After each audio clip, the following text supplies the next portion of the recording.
How's it going, everybody? It's Pilot Family. We are back with another FPL video, and today we're going to be taking a look at the midfielders and my price predictions for them, what I think they'll probably come at, and what I would like to see them at going into the 22-23 FPL season. If you haven't done so already, make sure to hit that like button, subscribe to the channel if you are new or haven't done so already. It greatly helps out the channel, as well as turn those notification bells on so that you can get the content as soon as it's readily available. Drop us a follow over on Twitter so that you can keep up to date with any and all FPL news, from price changes to injury news, as well as transfer news and anything in between.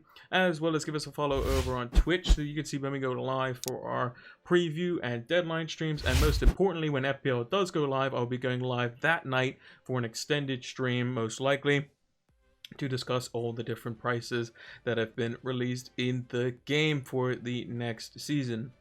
Without further ado, let's talk about our sponsors for this video with Manscaped. This video is brought to you by Manscaped, the best in men's below-the-waist grooming. Manscaped offers precision-engineered tools for your family jewels. Manscaped have just launched their 4th generation trimmer, the Lawnmower 4.0, alongside their Performance Package 4.0, which also includes the Weed Whacker hair and nose trimmer for those pesky little hairs that are getting out of hand, the Crop Preserver for anti-chafing to make sure that you are as relaxed at all times, the Crop Reviver for maximum conditioning and toning to make sure your jewels are as buff as possible, disposable shaving mats, as well as the premier travel bag for your on-the-go grooming, and lastly the anti-chafing boxers, which I can personally say are extremely comfortable and keep you cool under the highest amount of pressure. What I found the most impressive is that the Lawnmower 4.0 features ceramic cutting-edge blades to reduce grooming accidents thanks to their advanced skin-safe technology, so you can now have that added security when venturing into uncharted territories. The upgraded trimmer also includes a multi-function on and off switch that can engage a travel lock, and also when you are venturing into those uncharted territories, it has the ability for a LED, a 400K LED, a very strong light that you can switch on and off so you can get that more precise shave. So make sure to join over 4 million men who trust in Manscaped with this exclusive offer, 20% off and free worldwide shipping, using the code FLAME20 at manscaped.com. That's 20% off with free shipping at manscaped.com using the code FLAME20. Unlock your confidence and always use the right tools for the job with Manscaped. So let's get straight into it with our midfielders. You will see that we have them in order from basically first in the Premier League all the way down to 17th. I haven't included any of the players from the promotional teams, that being Fulham, Bournemouth, and Nottingham Forest. Also, I did make this table last week Monday, so if there are any players that have come in recently, so like I do have Mane in this table, but I can still use him as an example, as I would like to set a precedent because of the strategy that we like to employ and how I would do the prices. Basically, overall, we want to lower the goalkeepers' prices slightly. We want to increase the prices of mainly fullbacks, especially premium fullbacks from the really good teams. We want to increase the price mostly for the premium midfielders. We want to have budget midfield options, and we want to make it so that the forwards' prices come down as well. So that's kind of the thing that we're going for. And when we get to the forward section, we can kind of see that plan completely unfold, and that video will be out on Monday. But for now, we're looking at the midfielders, and we're starting off with Manchester City. I think De Bruyne is going to come in at the same price, 12 million. Raheem Sterling will probably get a slight price decrease. Mahrez will probably stay around the same. Grealish will come in probably slightly lower. Foden will stay the same. Gundogan might go slightly down. Jesus might go slightly down, but he also might come in as a midfielder. But that's why I have him there. That's why I'll probably put him slightly down, but he might go to Arsenal. So again, you might get a bit of a bargain there. Bernardo Silva will probably get a slight price hike because of how well he did. However, the ones highlighted in green are the ones that I think their price should be, which is lower than what I think they're going to come in at. If it's red, that means I think it should be higher than what I think it's going to come in at. So De Bruyne, why do I think he should be 11 million? Because I don't think he's a 12 million value player. Like when you have the like Son is a 12 million value player. He scored an absolute boatload of goals. None of them were penalties. He got a boatload of assists as well. Son is a 12 million pound player. Am I looking at De Bruyne to be potential permanent captaincy every week? No, I'm not. That's not why he should be. You just don't pick him as a 12 million player, because I think of 12 million plus players as I can captain this guy every week and it'd probably be fine. De Bruyne is not that, I don't think. He's a very good player to have in your team. He's a very good premium, but I don't think he's going to be the main captaincy shout, which I don't think he should be around 11 million. And or I don't think he should be around 12 million. I think he should be around 11 million. Same for Raheem Sterling. I think he should go down to 10 million. It'd be very interesting if they put him at 9.5. That would be very, very interesting indeed, because then you'd have like 0.5 between him and Mahrez. I don't think Sterling had the greatest season last season. He could also be on the move as well. I think both of those players should be less than what they were last season, even though I talked about making premium midfielders more expensive. I think with De Bruyne specifically, because he's more of an assist kind of guy, his goals, I think he ended up with 15 Premier League goals. I think that was a bit inflated because he did score 4 in one game, and he wasn't doing that great up until he had like a good spell at the end of the season, which ultimately saw him win Player of the Season, which I don't really understand because, I mean, Salah should have won it, which is weird. But regardless, that's all of a voting thing anyway, which is just kind of wonky. Anyway, that's kind of what I'm thinking there, is the fact that De Bruyne and Sterling's going to be more rotation heavy, and I don't think you can price him on the same level as like a Son who's playing week in, week out, scoring goals. And I don't think you can put him on the same level as what like Bruno Fernandes was a couple seasons ago, where he was scoring goals on pens, taking free kicks, everything. Like, I don't think De Bruyne was on that level for that particular season. He can potentially produce that, but I think if you put him at 11 million, it at least gives you the choice to go for someone like him over the likes of Haaland, because I think if you put De Bruyne at 12 million and you put Haaland at what my price is going to be, which is going to be lower than that, because I'm lowering the forward ceiling in general for prices, you're just going to pick Haaland anyway. There's going to be no decision whatsoever. And speaking of decisions, so Mane, we pretty much know he's going to go to Bayern Munich. Again, I made this table last week, Monday. Salah, I think, is probably going to come in at 13 million. I'd put him at 13.5. I don't see any reason why he shouldn't be that high. I think you have to say Salah is going to be very expensive. He should be very expensive. He's had a very good season, again. Joint Golden Boot winner as well. And I think if you had somebody in the team, like a Sadio Mane, who is not on penalties, I think you have to put a big gap between them. Make the choice. 11.5 million would be a good price for Sadio Mane, who had a good season. But was it 12 million worthy? Probably not. You would bank Salah because of the fact that he has penalties.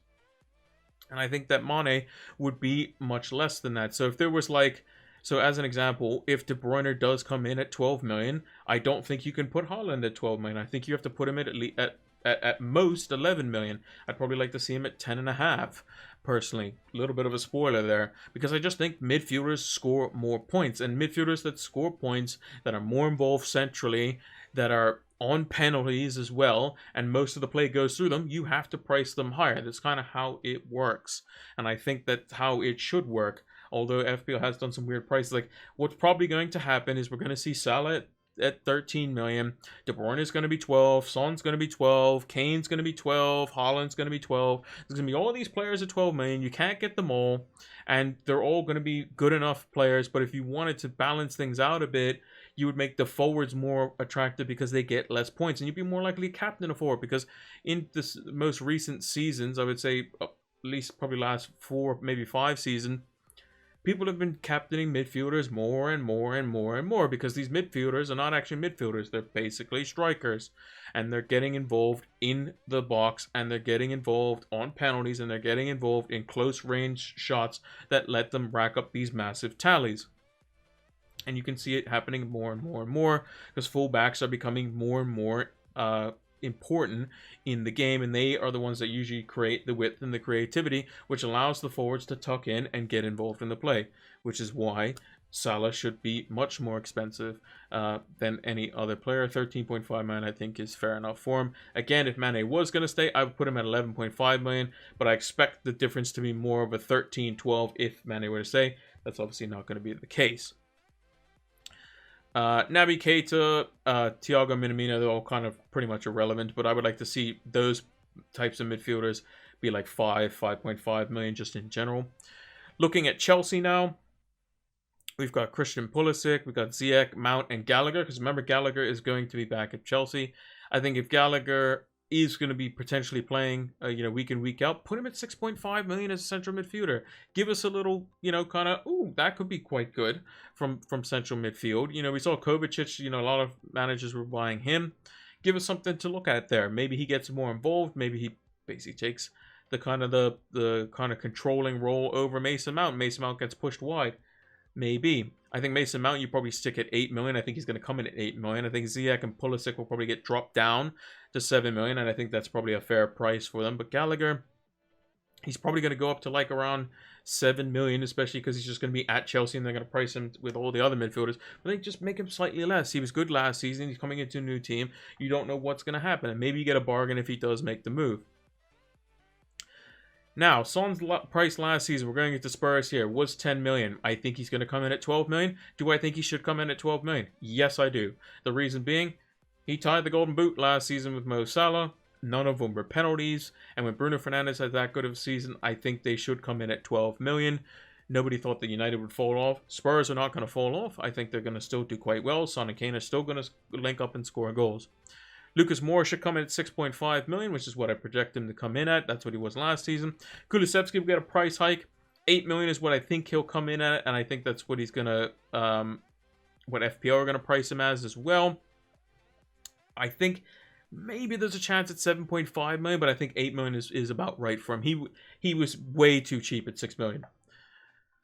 Moving on to Arsenal, Saka would be the only one that I would like to see slightly less, because I think Kulusevski, if you compare Kulusevski and Saka, Kulusevski is a better player, more output, across probably a whole season would definitely do better. I think Saka, there's going to be a lot of 7.5 million midfielders. You'll see Bowen in a second, who's going to be another one who I think could be of value at that price point, because we still need mid-price midfielders as well. We have to make these decisions between a mid-price or like the likes of a Son. It's like, well, Son's 12 million and Kulusevski's 8 million. We need players in there that could be at least, tempting to go for. We just don't want Kulusevski to be like, oh, well, he's 8 million. We're not even going to bother because we're just going to have Son on our teams the whole season, even though he costs 12 million, whatever. Kulusevski at 8 million, you're probably looking, oh, okay, well, maybe there's something in that. Same with Saka, 7.5 million. He's going to be over all the rest of the Arsenal players and Smith Rowe and Odegaard and Martinelli, but make him 7.5 million. Make him slightly more so that you still have a little bit of a decision. If Saka remains on penalties, you can say, okay, that's the benefit of having the extra million there. That's what I'm kind of paying for. I don't want to see Saka like 8.5. It's just too expensive. He's not going to be useful at that price, I don't think. I think it's just way too much. Moving on to Man United. Now, this is not going to be a bias or anything because Man United were awful last season. But FPL need to make decisions much, more, rewarding for the player. United weren't great last season. Bruno Fernandes was terrible for the majority of it. Still put up okay numbers. But drop his price down. Put him at like 9.5. I think he's going to go down to 11. Put him at 9.5. See what happens. Maybe he comes an absolute bargain and he's just a monster in that system. I think Rashford will probably drop down to like 9 or 8.5 million. Same for Jadon Sancho, probably around 8.5 million. Drop these guys down. United weren't great last season. Let's see if they can prove that they were good. And it might make some managers tempted and say, well, last season United were so bad, but you look at the FPL price and say, 9.5 million. That might be, worth taking a punt on, especially because United's first game is a home game versus Brighton, which doesn't have Basuma, might not have Cucurella, Lamptey might leave as well, so who knows? You might be like, that might be a little bit tempting. Maybe you also go for Ronaldo, who might be decreasing in price or something like that, because you can then swap him straight to Kane afterwards, or like a Haaland in Game Week 2 rather. Make these players slightly cheaper. And same with Fred. Fred is a box-to-box / defensive midfielder. He's a 4.5 million player. There's no reason for him to be 5 million. Anyone who plays the 6 or plays in a double pivot that's not getting forward very much, just put him at 4.5 million as a midfielder.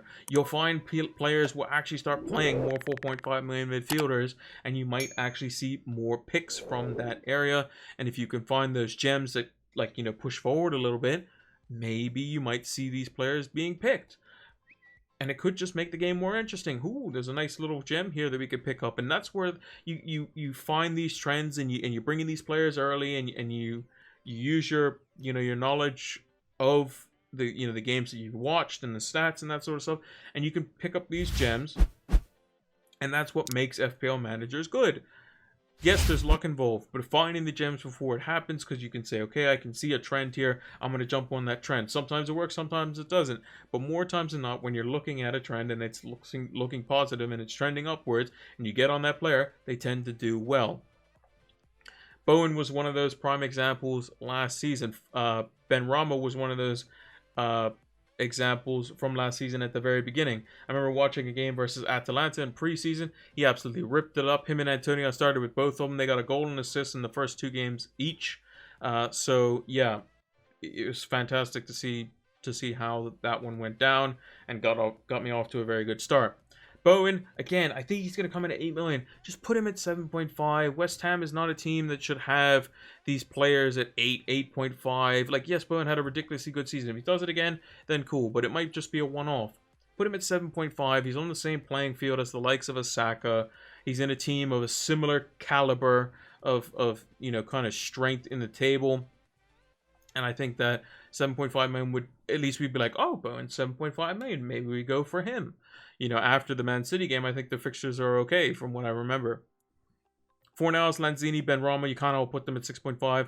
Souček, they put him at 6 million because he did well last season. I like just put him at 5 or 4.5, to be honest. I think he's going to come into 5.5. Just put him down to 5 or 4.5. It doesn't matter which, to be honest. Leicester, again, 7.5 million. Put him for Maddison. Make Barnes 7 million. Keep him at 7 million. Don't put him up to 7.5 because it just makes more sense to give you that extra option. Barnes wasn't the greatest value at 7 million. He did it in small spurts, but Maddison is a 7.5 million player. He's probably going to be 8 million, but I would like to see him slightly less because, again, it still gives you an option. You say Saka, Bowen, Maddison, they're all similar prices. I have to make a choice now. But you don't want just 2 choices. You don't want one or the other because then that just leaves to coin flips. One player does ridiculously well, the other player does not so well, and then you end up feeling bad about your decision. So make multiple choices at this price point. Iosi Perez should go way down as well. He was 6 million. He should go to 5.5 million. That's probably the cheapest I would go for like attacking players that are like backups. All the Brighton players, not really anything too crazy here. Basuma's Sinchwich signed for Spurs. Whether he stays at 4.5 million, I don't know. Wolves players, just put all their attackers at 6 or like put Neto at 6 million and put the rest at 5.5. Give us an option there. Wolves have some good fixtures. Wolves aren't the greatest attacking team. Their players should be cheaper. Make some of their attacking assets be like, oh, that's a good budget 5.5 million midfielder. Let's go for him. There's a bunch of them that could play. Podence, Traore, Trincao, Neto at 6 million, slightly higher because he'll probably play more minutes. Give us something interesting. Same with Newcastle, Fraser, Almiron, Joe Linton, Willock. All of these, put these guys at like 5.5, 6 million. Bruno Guimaraes, put him at 6 million. He's probably going to go to 6.5 or 7 or something crazy like that. I hope he doesn't. St. Maximin should also return as a midfielder as well. He should be 6.5 million or 6 million. Just make them valuable to whereas you can look at them and say, I have a field of 6 million players or 5.5 million players that I have to fill my team with because I have a good bit of premiums in them. I want to put these players in my team. I don't want to be looking at all these 5.5 or 6 million midfielders and saying, I'm never playing them. They're just in my team because whatever, and I feel bad for having them. I want you to be able to look at a field of players that are around that price and say, he could be, good for this little set of fixtures. He could be good for this little set of fixtures. Because there was a point in the season where literally there was only 2 5.5 million midfielders. It was Gallagher. Smith Rowe came later. It was Gallagher and Mbeumo at the very start. If you went for Gallagher, you did well. If you went for Mbeumo, you're still watching him hit the woodwork. So you need to have more options. And with 20 teams, there's definitely ways to do it. Again, Crystal Palace. Zaha will probably see a slight price hike to 7.5 million. I think that price is perfectly fine. Eze and Elise, put him at 5.5 million. Again, more options, more diversity in the game so you can say, oh, well, Palace don't have the greatest fixtures off the start, but maybe later I can look similar price point. We can kind of be looking at these things as we go on. Some Brentford players like Norgard at 5 million, just put them at 4.5. These are teams that, like Brentford, maybe they get relegated this season. I don't think that's probably going to happen, but it's a possibility. Their players should be much cheaper. I would even say there's an argument to put Mbeumo down to 5 million. Just give us that extra option. Maybe he's out of position, but he didn't perform as well as you would have liked. Put him down slightly, and then it'll be, again, ooh, interesting price point. Another player we can look at. And that's the whole beauty of FPL, is having a wide array of decisions and playing it your own way, rather than just saying, I'm just going to pick this player because it's basically being picked for me. Like when earlier on in the season, when Antonio was scoring all those goals, it's like, well, we pick Antonio because that's what we do. Oh, Salah's just captained every week. Well, we just pick him. Oh, we don't have Trent. Well, you need Trent because otherwise you're just going to lose rank every week because Liverpool's beating everyone. Those are the sorts of things that you need to kind of eliminate from the game. You want more diversity. Aston Villa, Buendia, put him down to 6 million. He's potentially going to be rotated. Coutinho, probably keep him at 7. I think that was a fair price. Buendia, El Ghazi, Traore, these sorts of players should all be 6 million. I think McGinn and Ramsey as defensive midfielders should be 5 million or 4.5 million. I project them to probably come in at 5.5, probably. But they're playing as more box-to-box / central midfielders. Give us some options at 4.5 where we can actually play them. Maybe they play for a way worse team. But at least make it so that we can be like, I don't have to bench my 4.5. I can actually play him because it's actually a decent fixture and he might get me something. Not, well, he's going to be rooted to my bench and if I have to play him, I'm going to feel bad. That's what we're eliminating. The amount of players that are going to feel bad when you pick them. James Ward-Prowse thinks 6.5 because of the season that he had. I don't think you bump him up to 7. That's way too expensive. Especially with the variance of free kicks and that sort of stuff. Again, Redmond and Armstrong.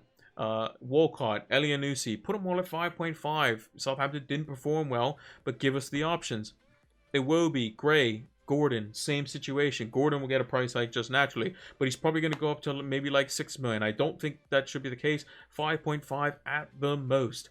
Central midfielders that are playing for worse teams or teams that didn't finish well last season, like Everton. Decore, 5 million. Don't make him 5.5. Don't make him 6 million. Make him much cheaper to whereas we can say, oh, we can play this 5 million midfielder. It was like Souček a couple of seasons ago before he had the really good season. You could pick him at 5 million and actually play him. You felt good playing Souček, but there was only one of him. Make it so that there's more options. And then lastly, Leeds. I think Rafinha should come in at 6.5. But I think the likes of Harrison and Dallas, make them much cheaper. Make them 5.5, 5 million. So you can be like, Rafinha's on penalties most of the time. But we can maybe get away with, maybe like a Harrison who, Leeds weren't great. But he still produced in points of the season. Dan James, again, another one, 5.5 million. Calvin Phillips, doesn't need to be 5 million. Teams that play in or players that play in teams that are towards the bottom or didn't necessarily play well, their defensive midfielder should be 4.5 million. That's kind of how it works. They should be. If the player's potentially getting forward, this is why I think that looking at the games and seeing how the players play and translate it to FPL in terms of their pricing could also help. I don't know if they do that for FPL pricing. It doesn't seem like it too much to me. I think they just kind of based on how many points they scored and they go from there. So overall, I think I have a good bit of midfielders who are dropping in price, but that's to create more budget players, and the premiums are still going to be expensive, especially Salah. I mean, Salah was the only one that actually went up overall, but I want to see more budget midfielders available, and I want to see the midfielders that are currently in the pool to be still expensive, but not crazy expensive. They are in terms of their price point going to be more expensive than the forwards, but that's also because I've dropped the forwards down by a decent margin, so you'll see reasons why. So if Haaland comes in at 12 million next season, according to my pricing, De Bruyne should be 13. That's how I think it should be. I think midfielder should be around 1 million more. So if Son does come in at 12 million next season, you'll see what my price is going to be for Harry Kane. You can probably guess that it's going to be at least 1 million cheaper. But let me know what you think down in the comments below. Which players are you looking forward to? Is it going to be another perma captain Salah this season? What price do you think Salah's going to come in at? What about Son? Let me know in the comments down below. Make sure to like, follow, subscribe, and all that good stuff. And we'll be posting the forwards video for our price predictions next week, Monday. So make sure to check that out and stay tuned for more FPL content. Yeah, during the regular season, it's £25 for the membership, and that lasts the entire year. And during the off season, they give a 20% discount. But if you have missed that discount, fear not, you can still get the membership for £25, and it's fantastic. You can see the membership area just behind me. You have a bunch of different stats that you can use, powered by Opta stats, and create your own custom tables. You have the Rate My Team tool, you have the season ticker, player comparison tools, a whole array of things that you can use to help elevate your FPL game. So use the link down in the description below so that you can get access to these exclusive tools to help elevate your FPL game. Sign up now. And that's going to do it for our price predicts for midfielders. If you haven't done so already, make sure to hit that like button, subscribe to the channel if you are new or haven't done so already. It greatly helps out the channel, as well as turn those notification bells on so that you can get the content as soon as it's readily available. Drop us a follow over on Twitter if you want to keep up to date with any transfer stories or FPL price releases, because they will do some kind of price reveals in the next coming weeks, as well as anything FPL related that is in between. As well as give us a follow over on Twitch so you can join us live when we do go live for our FPL is live stream. That'll be over on Twitch, so make sure to give us a follow there. As well as check out Fantasy Football Scout. The link is in the description below. You will be able to get your preseason offer soon in the coming weeks. Hopefully they will do that deal again, and you can get 20% off, which is fantastic, and you get access to the members area, exclusive articles, and much more. So make sure to check that out. And lastly, use the code FLAME20 to get 20% off your next Manscaped order and free worldwide shipping. Thank you all for watching, and until the next one, take care.